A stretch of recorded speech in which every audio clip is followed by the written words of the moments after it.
have been talking about the chapter learning in our last two classes. Now just let's try to remember, what is learning? Relatively permanent change in the behavior which causes due to experience or practice. Very good. So please remember, when you say the word learning, it means it's a relatively permanent change. It is not a temporary change. It doesn't happen today and you just forget about it tomorrow. It has to be permanent, and it is a result of experience and not maturation. Now just to remember, what is maturation? Maturation is the unfolding of genetic traits. Don't forget that maturation is different, learning is very different. And today we are going to talk about cognitive influences on learning. Now could you tell me, what do you think is the meaning of the word cognitive? The mind. Very good, mind. Thinking. Thinking, excellent. Could you remember the first or the best definition of psychology?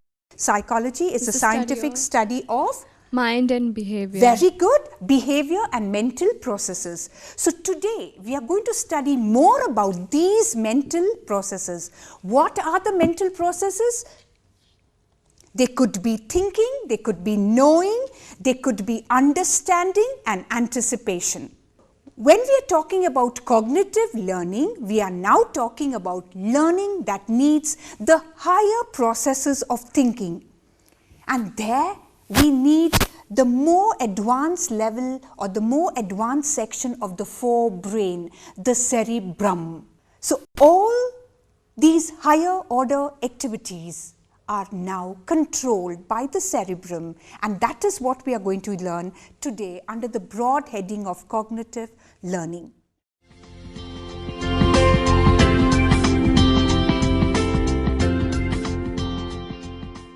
We are now going to talk about how is it just by thoughts, by thinking, by imagining, by with the help of language, with the help of imagery, how is it I'm able to solve problems?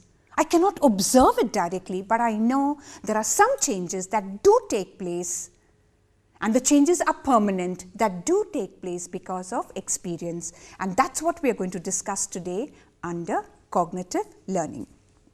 The first proponent of this theory is Wolfgang Köhler.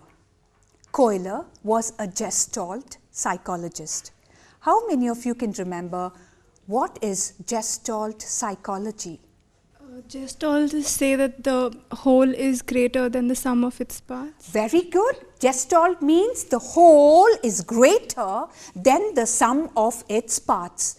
And it was in the early 20th century when Köhler did some experiments in Germany with the help of a smart chimpanzee known as Sultan. Now let's look at the picture. There you see Sultan. There were so many classic examples, classic experiments conducted on Sultan. But one of the experiments is Sultan was put in a cage, and there was a banana hanging on top. Sultan tried a little bit here and there, started walking. He started jumping and walking about, trying to get the banana. He tried to stand on one box, tried to stand on the other box, and he just couldn't reach his goal. And his goal was reaching the banana, getting the banana. And for some time he was just quiet, when suddenly there was a change. There were a series of movements where he put both the boxes, he put one box on top of the other box, he climbed on top of both the boxes, he reached the banana and he ate it.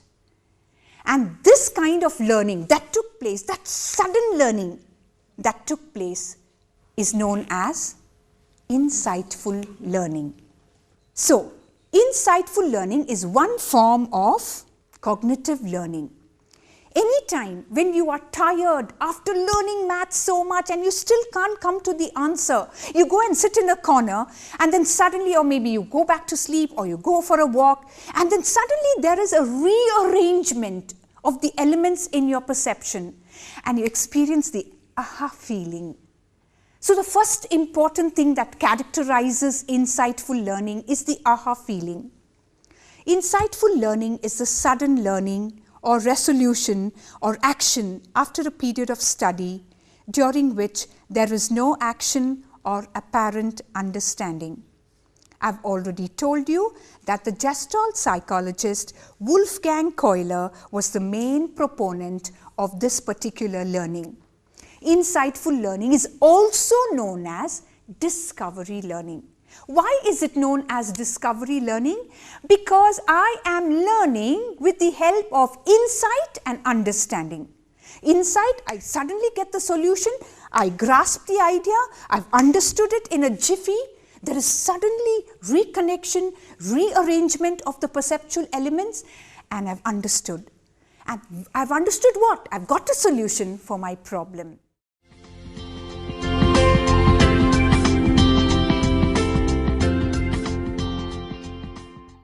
Now we go on to another type of cognitive learning. Edward Tolman in 1930 was a pioneer in cognitive psychology. He made this point by conducting experiments on maze learning in rats. What is a maze? A maze is a network of walls, hedges, some blocks, and you have to find your way, you have to maneuver your way and start and reach the goal. Now what did Tolman do? He took 3 groups of rats. Tolman used rats as his subjects. The first group of rats, as soon as they reached the end, were given food, were given reinforcement, were given a reward. The second group of rats were not given anything. They took their own time to reach the end. The third group of rat also started the maze, took their own time to reach the end. Then suddenly there was a sudden manipulation on the 10th day. After the 10th day, Tolman gave food, gave reinforcement, gave reward, gave food for the rats, and suddenly there was a decrease in the time taken and the errors committed. And he called this as latent learning. So what is latent learning?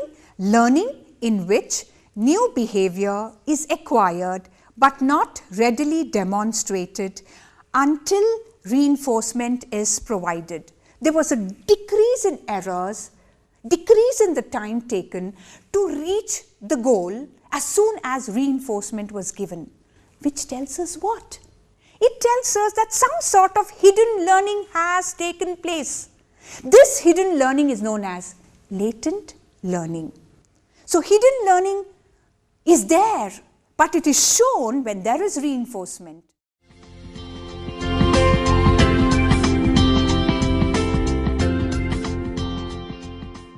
But Tolman gave us another fantastic concept. What was the concept he gave? He gave us the concept of cognitive maps. What is a cognitive map? A cognitive map is a mental picture. It's a mental representation that tells you clearly how to reach the goal, how to reach the end. The very first day you came to college, my young ladies and gentlemen, do you remember that you had to be told, go to the right, there is a psychology lab. Go to the left, there is a psychology classroom. But now you don't need anyone to tell you which is the left, which is the right. You can just go walking into your classroom and into your laboratory. Why? That's because you have a cognitive map. You have a mental picture. You have a mental representation. Even right now, you can literally close your eyes and you know where exactly is your psychology lab, where is your psychology classroom. So you find that cognitive maps are very, very important and they really help us in day-to-day lives. Even when you are studying, if at all you use many forms of diagrams, pictures, you can remember better because cognitive maps symbolizes cognitive learning. Cognitive maps also gives you another new concept and it is called place learning. What is this place learning? The rats used cognitive maps to identify the place in the maze where food is found. So some of them say it is sign theory, some of them say it is sign learning, some of them say it is place learning. You can just close your eyes right now and you can picture where exactly the kitchen is in your house. You can picture where is the bedroom. You know where you have kept your keys. You know where you have kept your money. You know where you have kept that precious ring of yours.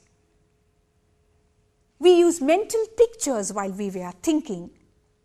So much of learning takes place because of our ideas, because of our information, because of knowledge, because of expectations, because of anticipation. You were all anticipating, oh, today if I listen clearly to my class, or if I finish the class fast, ma'am will allow me to go home early. So you listen and say, ma'am, let's finish the class, let's go home early. Anticipation, expectation, I will do my test well, and so you study better. So you find expectation, anticipation, knowledge, ideas, information, language, visualization, imagery, all comes under the broad heading of cognitive learning. Thus, there is no doubt that human learning includes a large cognitive or mental dimension. As humans, we are greatly affected by information, expectation, perception, mental images, motivation, and the like. We get a representation of wherever we have to go. We form a mental representation. Place learning also is a kind of a learning, while map is a kind of a picture in your mind. When I say learning, it means changes that relatively permanent changes that take place in mind in behavior and knowledge. So when I say place learning, I'm actually talking about behavior. I know that here is the place where I need to go. But when I'm talking about a mental representation, I'm talking about knowledge. I'm talking something that is totally internal, subjective, and the way you picturize is damn different from the way I picturize. So some of the people also talk about Tolman's theory as has also led to the study of place learning, sign learning, how signs play a very important in learning, how signs play a very important role in reaching our destination.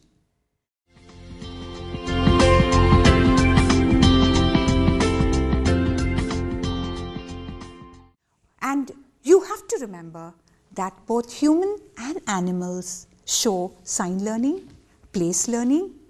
They too have some sort of cognitive maps. Otherwise, how will you explain that after the 10th trial, suddenly there were decrease of errors when the rats were given reinforcement? Ma'am, we can use all these styles also when we do our learning, when we are studying. That is a wonderful question, and I think as we go ahead, you will realize that using your cognitive dimension helps you a lot to create new neural pathways.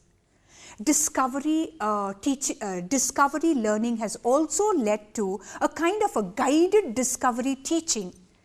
We teachers should guide you. We teachers should give you the freedom so that you learn through insight and understanding. At the same time, not only do we give you the freedom, we should also guide you. And this kind of learning is known as guided discovery learning, where teachers encourage you to have freedom. Teach you a little bit, but allow you to find. I don't sit here and I say, you've got to study, you've got to understand. I allow you to find out how exactly do I understand the topic, teach you the basic, but give you the freedom to go forth. Do your reference, understand, but come back for guidance. So if at all I handle freedom and guidance, it will help the teachers as well as it will help students to know more about a particular topic. So cognitive learning plays a very, very important role in our day-to-day lives. Practically throughout the day, if you are aware, there are 60,000 thoughts that are going on in your mind.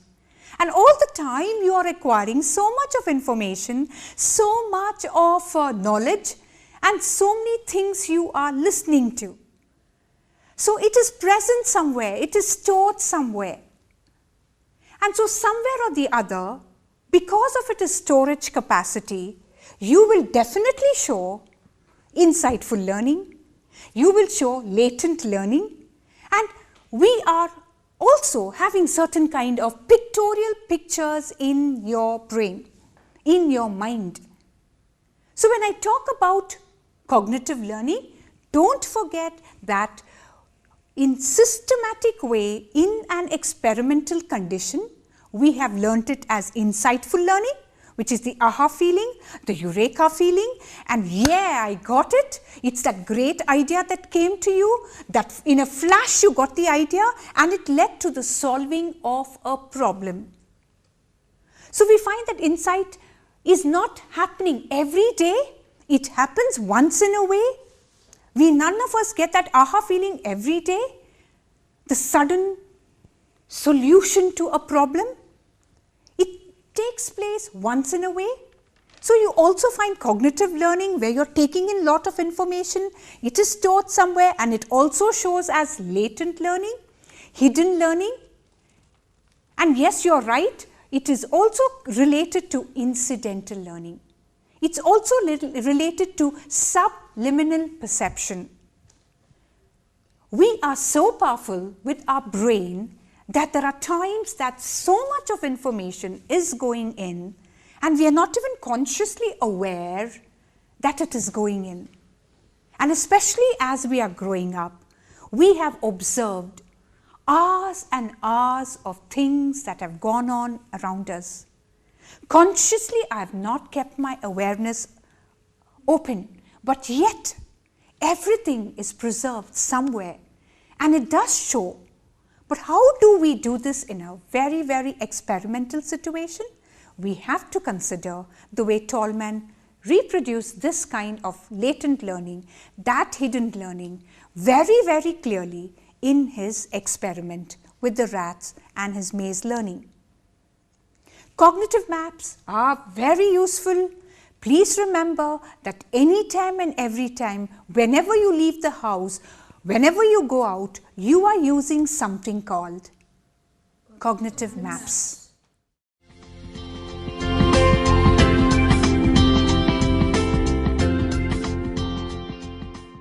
What is creativity? A new, novel idea that I get that leads to the solving of a problem. So you find that though we are breaking it down into cognitive maps, insightful learning, latent learning, incidental learning, everything is related and it goes way beyond to creativity, solving problems, mental manipulation of symbols, you're learning a language. So we are finding that everything, cognitive processes are interrelated. Ma'am, do blind people also have cognitive maps? The sense of direction that directs them, that you go 10 feet front, 10 feet right. Do they have the maps even though they cannot see things? The blind may not have one sense organ. Our sense organs are our gateways of knowledge and information. So every sense organ has its own memory bank.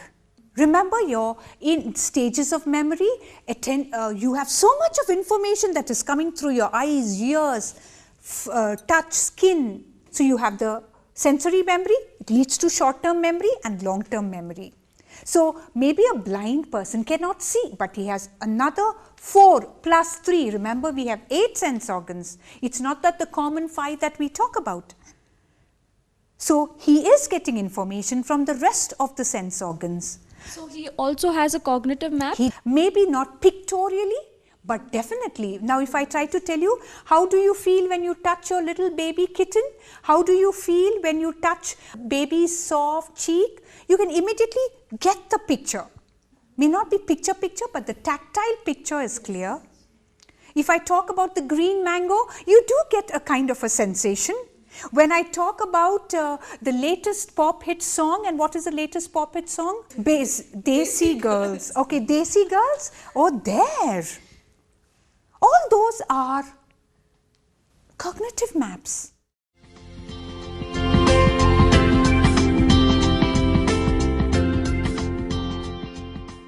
What's the role of information? What is the role of information? In insightful learning. In insightful learning.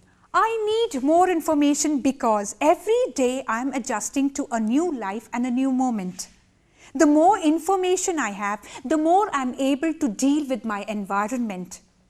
So information, knowledge, studies, reading books helps because we have to encourage, we have to build some more new neural networks in our brain.